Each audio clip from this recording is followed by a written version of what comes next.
Also following continuing coverage of breaking news out of the Fox Valley tonight. Grand Chute police there are investigating what they say is a murder at a hotel. Police say a man in his 40s was stabbed to death at the Roadstar Inn on West College Avenue, where the man had been staying.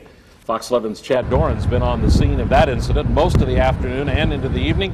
Chad, bring us up to date on what's happening in Grand Chute.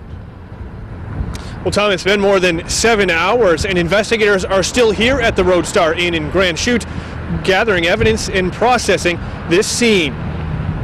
Crime scene tape blocks one of the entrances to the Roadstar Inn in Grand Chute, the scene of an apparent homicide early this afternoon.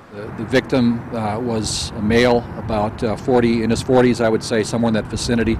Appears to have been suffered some knife wounds or some type of wounds caused by a cutting instrument. Grand Chute Police Chief Greg Peterson says around 12:30 this afternoon, residents heard yelling in one of the first floor rooms.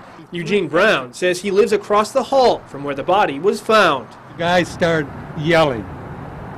He yelled for maybe about a minute or two, and then he started yelling, "Help, help, help, help."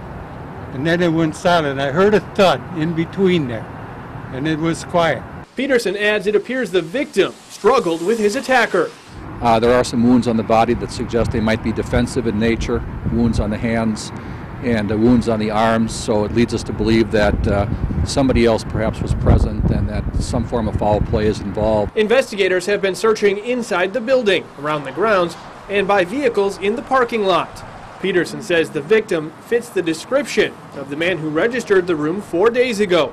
He also says police are still trying to determine the victim's identity. He says police do not yet have a suspect or a motive. Now, I just spoke to Police Chief Greg Peterson just moments ago, and he tells me they now have a pretty good idea of who the victim is. And he says an autopsy will be scheduled tomorrow in Madison. Live in Grand Chute, Chad Doran, Fox 11 News.